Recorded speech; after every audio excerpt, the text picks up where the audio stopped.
Battle of Purvanchal में हुआ बड़ा खेल। मुख्तार के जानी दुश्मन को मिल रही बेल।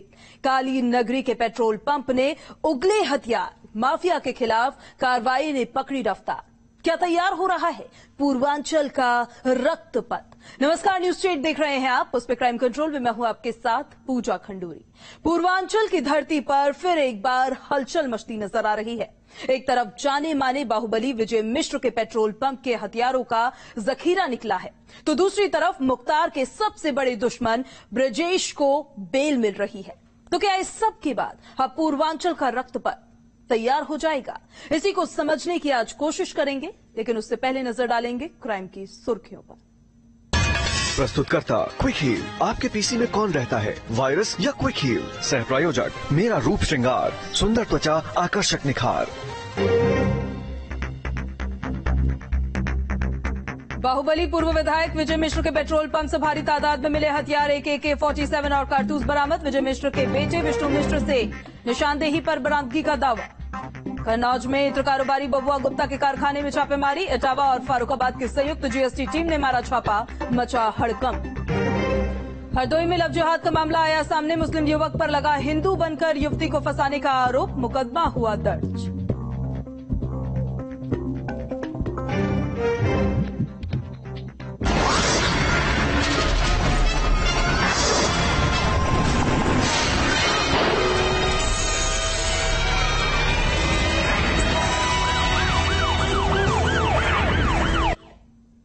पूर्वांचल की धरती पर बाहुबलियों के बीच एक ऐसा नाम जिसको किसी की पहचान की जरूरत नहीं। एक वक्त ऐसा था जब इस नाम को सुनकर बड़े बड़ों की सिट्टी पिट्टी गुम हो जाया करती थी। ये नाम है बाहुबली विजय मिश्र का, जो खुद को बाहुबली नहीं बल्कि जनबली का दर्जा दिया करते थे। लेकिन जेल में रहकर जरायम की दुनिया में अपना दबदबा रखने वाले विजय मिश्र के एक पेट्रोल पंप में दफन हथियारों के जखीरे का खुलासा हुआ तो मंजर पर नजर डालने वालों की आंखें फटी की फटी रह गई। क्राइम के रास्ते पर पूर्वांचल की पॉलिटिक्स में अपना दखल डालने वाले विजय मिश्र के पेट्रोल पंप के अंदर से क्या क्या राज बाहर आए, इस रिपोर्ट में देखिए।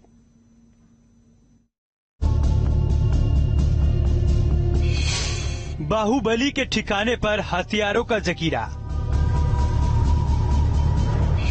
डॉन के पेट्रोल पंप से मिला तबाही का सामान।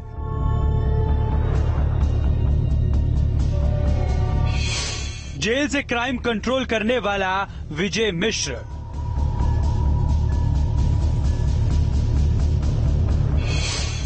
पेट्रोल पंप की आड़ में छिपा था जुर्म का कारोबार।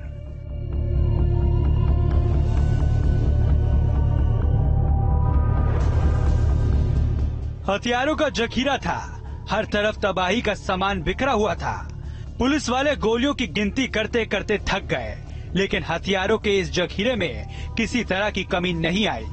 ये मंजर था भदोई के एक बंद पड़े पेट्रोल पंप का। वो पेट्रोल पंप जहां एक माचिस तक ले जाने की मनाही होती है। वहां की दीवारों ने अपने पीछे छिपा रखा था ऐसा हथियारों का राज जो आम लोगों की पहुंच से दूर, बहुत दूर होता है। विष्णु मिश्रा पुत्र विजय मिश्रा को STF ने, जो कि 1 लाख का इनामिया था और लगभग 2 साल से फरार था, उसको STF ने पुणे से गिरफ्तार किया था। आज माननीय न्यायालय के आदेश से उसका पुलिस कस्टडी रिमांड लिया गया था और उसकी निशानदेही पे आज थाना गोपीगंज के अंतर्गत एक पेट्रोल पंप से एक AK-47 राइफल, 4 AK-47 राइफल की मैगजीन्स और 375 AK-47 के कारतूस, इसके अलावा एक अत्याधुनिक 9mm की पिस्टल और उसकी एक मैगजीन और 9mm के 9 कारतूस, ये उसकी निशानदेही पे एक पेट्रोल पंप से गोपीगंज थाने के अंतर्गत बरामद किए गए हैं। बरामद करके इसमें नियमानुसार आगे कार्रवाई की जाएगी। भदोई के SP डॉक्टर अनिल कुमार जिन हथियारों का हिसाब पेश कर रहे हैं, वो बरामद हुए अमवा में बंद पड़े एक पेट्रोल पंप से, जहां हथियारों की पूरे जखीरे को दुनिया की नजरों से छिपा कर रखा गया था। ये पेट्रोल पंप था पूर्व विधायक और खुद को जनबली नेता बताने वाले विजय मिश्रा का, जो जेल में रहकर पूर्वांचल के रक्तपथ की किस्मत लिखता है। लेकिन विजय मिश्र के बेटे विष्णु से जब पुलिस की पूछताछ में अपने राज खोले तो सामने आया बंद पड़े पेट्रोल पंप की 4 दीवारियों के अंदर छिपा हथियारों का जखीरा। ये जैसा कि जो आप सभी लोग जानते हैं कि विजय मिश्रा की जो गैंग है उसका मुख्तार अंसारी गैंग से गहरा कनेक्शन बताया जाता रहा है और कई इन दोनों गैंग की जो कई घटनाएं थी उसमें कई बार AK-47 के उपयोग की बात आई थी कई घटनाओं में, कई हत्याओं की घटनाओं में। तो इस चीज के बारे में अभी विस्तृत जानकारी की जा रही है कि ये AK-47 और जो अत्याधुनिक पिस्टल है ये इनको कहां से मिली और इनका इस्तेमाल कहां कहां हुआ।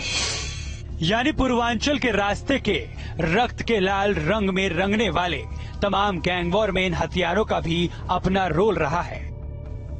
मुख्तार से लेकर विजय मिश्र तक पूर्वांचल की बेल्ट में इन हथियारों के शोर से गूंजती रही। जेल की सलाखों के पीछे से ही विजय मिश्र पूर्वांचल की किस्मत का फैसला करता रहा। पुणे में रहकर विजय का बेटा विष्णु पूर्वांचल में दहशत फैलाता रहा, लेकिन पुलिस की पूछताछ में उसके राजों का पर्दाफाश हो गया। ये अभी तक की जो जानकारी है ये विजय मिश्रा या उसकी पत्नी के नाम ये पेट्रोल पंप था और इसके गैंग के जो साथी हैं उन्हीं में से किसी के द्वारा चलाया जा रहा था और अभी वो साथी पिछले कुछ समय से जेल में था। तो ये इस संबंध में अभी जानकारी प्राप्त हुई है, बाकी इसकी डिटेल और जानकारी की जाएगी। वो भले ही जेल की सलाखों के पीछे था, लेकिन सलाखों के उस पार से भी जरायाम की दुनिया में अपनी पहचान मजबूत की। जुर्म की दुनिया से राजनीति में अपना रसूख जमाने तक विजय मिश्र का सफर पूर्वांचल को खून के रंग में रंगने वाला था।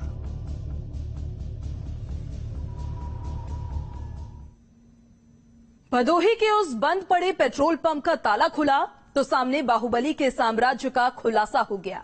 हथियारों का एक ऐसा जखीरा बरामद हुआ जिसकी हकीकत देखकर वहां मौजूद हर शख्स हैरान रह गया। एक AK-47, एक अत्याधुनिक पिस्टल और 450 से ज्यादा गोलियां उन 4 दीवारियों के भीतर से बरामद की गई और इन सब का मालिक था पूर्वांचल का वो बाहुबली जिसके इशारे के बिना पूर्वांचल में एक वक्त पर एक पत्ता भी नहीं हिलता था।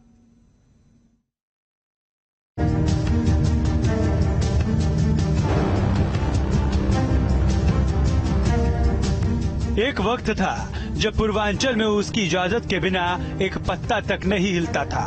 एक दौर था जब पूर्वांचल के बाहुबलियों के बीच विजय का अव्वल हुआ करता था। उसके इशारों पर पूर्वांचल में हवाओं के रुख बदल जाया करते थे। जरायाम की दुनिया में विजय मिश्र ने अपना साम्राज्य जमा लिया था, लेकिन फिर आया 1980 का दशक जब पूर्वांचल की राजनीति में विजय मिश्र ने एंट्री ली। वाराणसी से करीब 50 किलोमीटर दूर एक गांव है धानापुर। इसका रास्ता 20 वर्ग किलोमीटर के दायरे में है। सीधा सा रास्ता कोई भी बता देगा, क्योंकि ये गांव है विजय मिश्रा का। 1980 तक विजय मिश्रा राजनीति से दूर थे।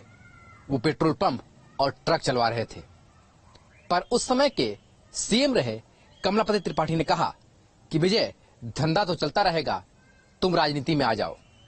विजय ने बात मानी और राजनीति में चले गए। कांग्रेस के दिग्गज नेता कमलापति त्रिपाठी विजय मिश्र के करीबी थे। उन्हीं के नक्शे कदम पर 1980 के दशक में विजय मिश्र ने राजनीति में एंट्री ली, जिसके बाद विजय मिश्र का राजनीतिक सफर कुछ ऐसा रहा कि 90 के दशक में विजय मिश्र ब्लॉक प्रमुख बने, लेकिन कांग्रेस से उनका नाता कमलापति त्रिपाठी और राजीव गांधी की मृत्यु के बाद टूट गया। साल 2000 मुलायम और शिवकरण यादव के बीच दरार बढ़ी तो विजय मिश्र ने अपनी जगह तलाशना शुरू की। ज्ञानपुर सीट से जब 2002 में विधानसभा टिकट मिला तो विजय मिश्र ने जीत का परचम लहरा दिया। अपने साथ साथ आसपास की सीटों पर भी समाजवादी पार्टी के प्रत्याशी जितवा दिए। साल 2007 के चुनाव में भी सभी समीकरणों के उलटते हुए जीत हासिल की, लेकिन 2017 से अखिलेश यादव ने उनसे किनारा कर लिया। राजनीति और जुर्म दोनों ही जगह समय के साथ विजय मिश्रा ने अपने पांव मजबूत किए और फिर कांग्रेस छोड़कर विजय मिश्रा ने नया ठिकाना समाजवादी पार्टी में तलाशा। सपा मुखिया मुलायम सिंह यादव ने विजय मिश्रा को अपने बेटे की तरह माना, पर समय के साथ जब अखिलेश के हाथों में समाजवादी पार्टी की कमान गई तो विजय मिश्रा को समाजवादी पार्टी से रुसवाई मिली। राजनीति में पकड़ मजबूत होने के साथ साथ विजय मिश्र के अपराधों की फाइल भी मोटी होती चली गई। साल 2009 में उपचुनाव में मुलायम सिंह यादव के हेलीकॉप्टर में छिपकर पुलिस से फरार हुए। फिर 2010 से 2011 तक विजय मिश्र गेरुआ चोले में छिपकर दिल्ली में भटकते रहे। सिर पर 2.5 लाख का इनाम था, लेकिन इस सब के बावजूद 2017 का किला जेल के अंदर से फतेह कर लिया। मगर 2019 आते आते बीजेपी से तलखियां हो गई और 2022 के चुनाव में आखिरकार राजनीतिक सूरज ढल गया। पीछे बची तो लंबी चौड़ी आपराधिक फाइल, जिसमें विजय मिश्र के जुर्मों का पूरा हिसाब दर्ज था। और टोटल 79 केसेज हैं, उसमें 10 हत्या, करीब 1.5 दर्जन हत्या का प्रयास, रंगदारी और बलात्कार, आर्म्स एक्ट, जितनी भी धाराएं हो सकती हैं वो सब विजय मिश्रा पर 79 केसेज के ऊपर कायम है। 2022 के चुनाव में करारी हार मिली। जेल की दीवारें ही विजय मिश्र की पहचान बन गई। राजनीतिक रसूख तो पहले जैसा न रहा, लेकिन बाहुबली का तमगा जरूर पहचान बनकर पीछा करता रहा। कभी पुलिस के पहरे के बीच पूरे रसूख से निकलने वाले विजय मिश्र ने अब सलाखों के पीछे हैं। पेट्रोल पंप से बरामद हथियारों के जखीरे ने फिर एक बार विजय मिश्र को सुर्खियों में ले आई है। बेटे की निशानदेही पर जब पेट्रोल पंप की तलाशी हुई तो विजय मिश्र के राजों पर पड़ा पर्दा उठ गया। लेकिन विजय मिश्र के कई और राज हैं जिनकी तलाश जारी है। बेटे विष्णु मिश्रा की निशानदेही पर पुलिस ने जब पेट्रोल पंप में छापेमारी की तो हथियारों का जखीरा मिला। पूर्वांचल में अपना दबदबा कायम रखने के लिए विजय मिश्रा के न जाने कितने ऐसे ठिकाने हैं जिसकी हकीकत अभी सामने आनी बाकी है। पुलिस लगातार ऐसे ही सुरागों पर काम कर रही है। वीडियो जर्नलिस्ट विपिन सिंह के साथ सुशांत मुखर्जी, न्यूज स्टेट।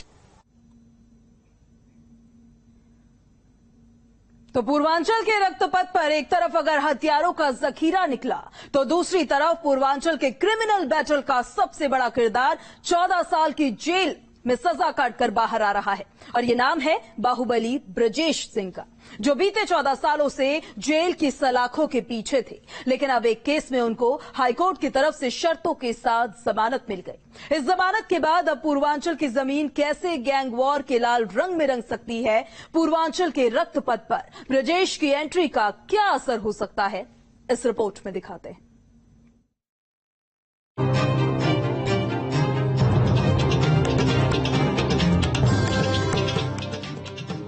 अपराध की दुनिया का सबसे बड़ा बाहुबली, जरायम की दुनिया का सबसे बड़ा ब्रांड ब्रजेश सिंह उर्फ अरुण सिंह 14 साल बाद जेल की सलाखों से बाहर आने के लिए तैयार है।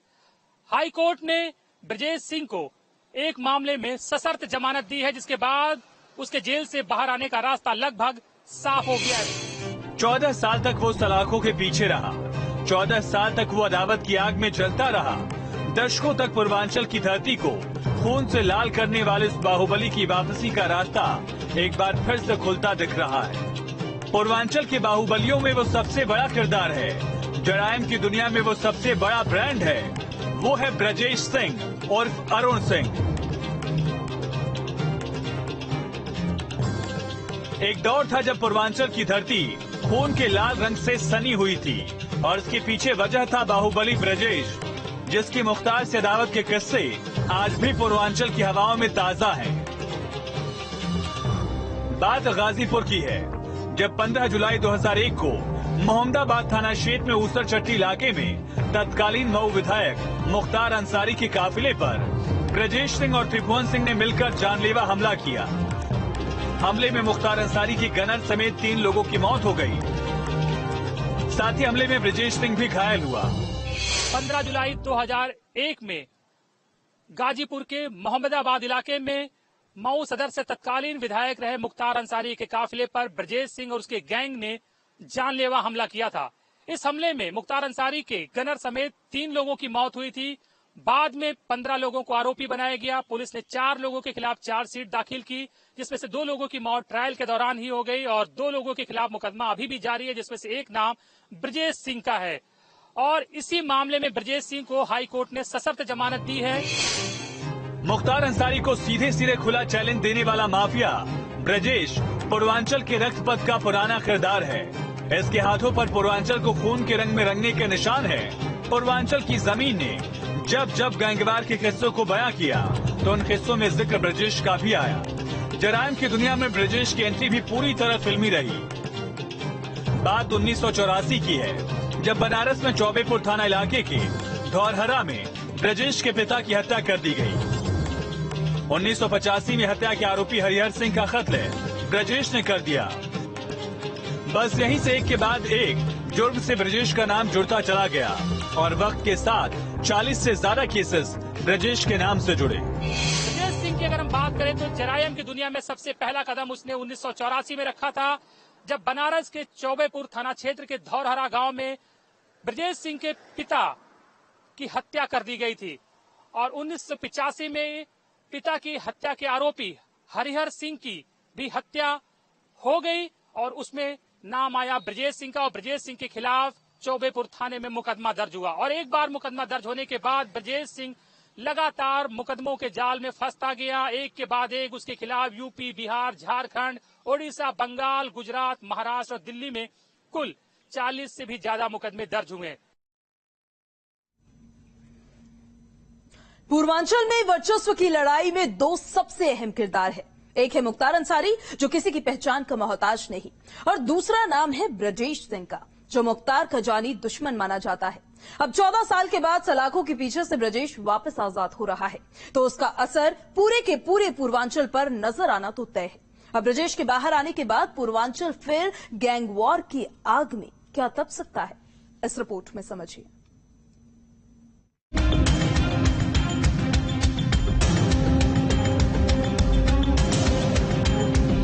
ब्रजेश सिंह 1984 से ही इस नाम ने पूर्वांचल गैंगवार में अपना असर जमा रखा है।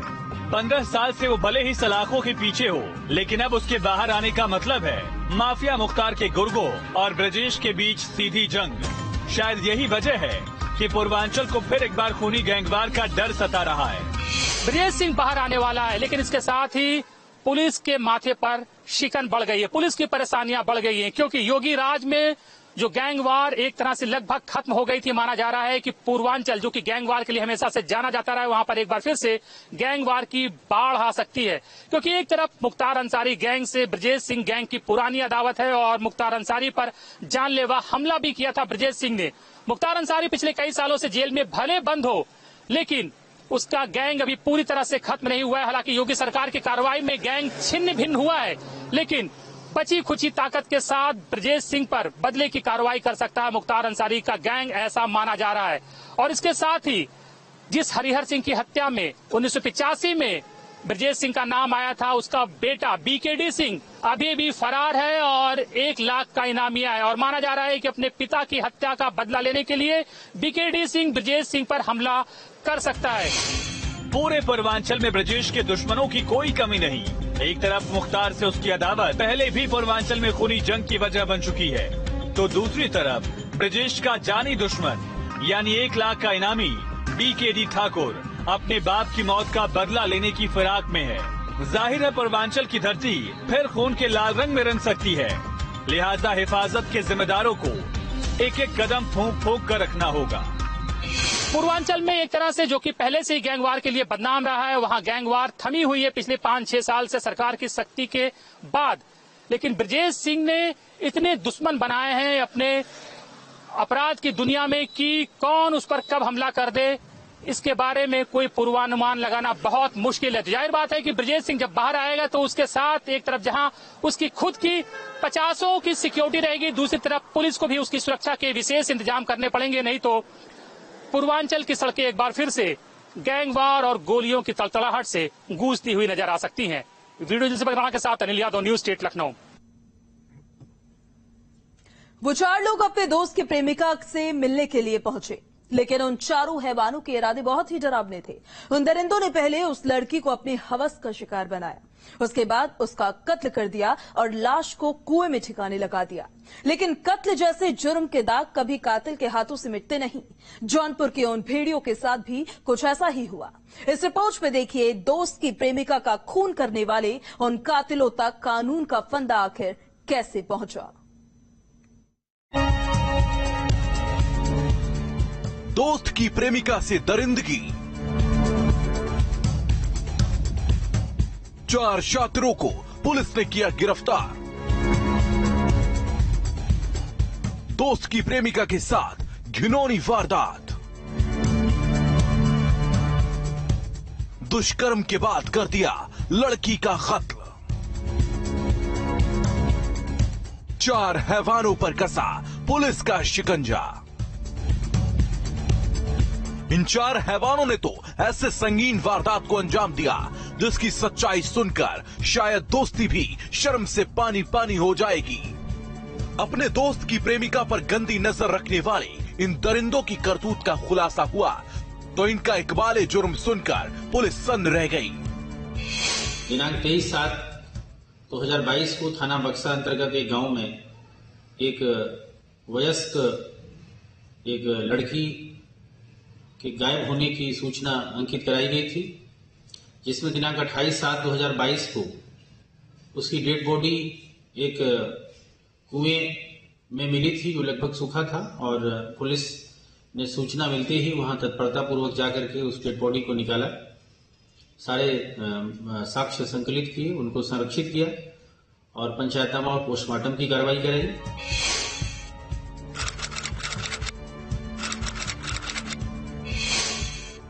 23 जुलाई को जौनपुर के बक्सा थाना इलाके के चितौड़ी गांव में एक शख्स ने अपनी बेटी की गुमशुदगी की रिपोर्ट दर्ज करवाई।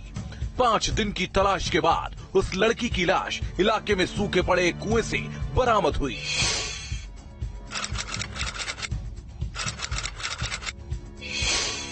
लाश मिलने के बाद 5 दिन गुजर चुके थे। लड़की के पिता फिर अपनी शिकायत के साथ पुलिस के पास पहुंचे। वहां उन्होंने गांव के ही 4 लड़कों पर अपनी बेटी के कत्ल का इल्जाम लगाया, जिसके बाद उन 4 मुलजिमों को पुलिस ने हिरासत में लेकर पूछताछ शुरू की, जिसके बाद सामने आया उन दरिंदों की हैवानियत भरी करतूत का सच, जिन्होंने अपनी हवस को मिटाने के लिए उस लड़की की दोस्ती का फायदा उठाया।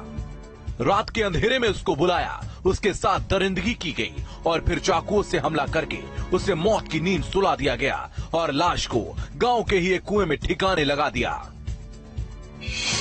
इसके बाद 2/8/2022 को उस लड़की के पिता द्वारा लिखित तहरीर दी गई, जिसमें उनके द्वारा इस घटना के बारे में सारी बातें बताई गई।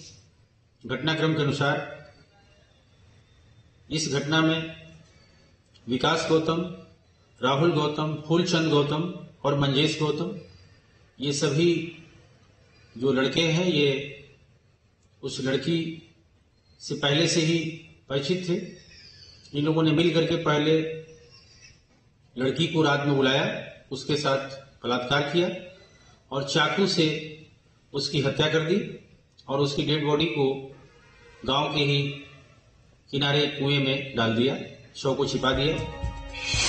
इकबाले जुर्म के बाद उन कातिलों की निशानदेही पर जुर्म में इस्तेमाल किए गए हथियार को बरामद कर लिया गया। फिलहाल वो मुलजिम पुलिस की गिरफ्त में है और सबूतों की बिना पर उनको सजा दिलाने की तैयारी की जा रही है।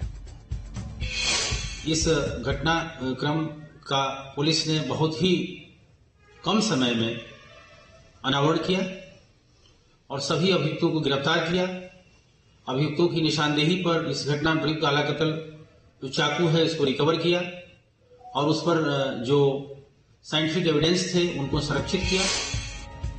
अपने दोस्त की प्रेमिका पर गंदी नजर रखने वाले उन दरिंदों की सच्चाई सामने आ चुकी है। उन 4 भेड़ियों ने मिलकर एक लड़की के साथ हैवानियत भरी वारदात को अंजाम दिया, लेकिन उनके संगीन जुर्म के दागों ने उनका दामन नहीं छोड़ा और 12 दिनों के बाद हैवानियत भरी उनकी वारदात की सच्चाई दुनिया के सामने आ गई। क्राइम कंट्रोल के लिए जौनपुर से दीपक सिंह के साथ टीम न्यूज स्टेट।